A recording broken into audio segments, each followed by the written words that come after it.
এই ব্যাপারটা কিছু বছর আগে পর্যন্ত আমি ফিল করতে পারতাম না যে বাড়ির কাজেও কতটা পরিশ্রম লাগে বা বাইরে কাজ করতে গেলেও কতটা পরিশ্রম লাগে। মানে স্কুল যেতাম, কলেজ যেতাম, বাড়ি আসতাম আর হাতের কাছে সব কিছু রেডি থাকতো, মানে মা সব কিছু রেডি করে দিত। তো এই রকমভাবে আমরা যারা বড় হই তারপরে যেখানে এই ফেজটা আসে যে তোমাকে বাইরের কাজের সাথে সাথেও বাড়ির কাজটাও মন দিয়ে করতে হবে।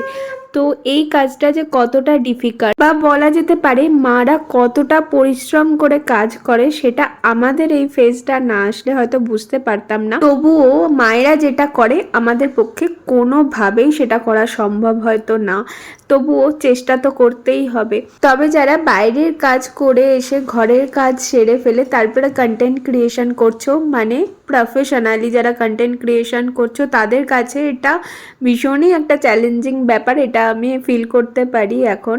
এটা মোটেই নট অ্যান ইজি টাস্ক।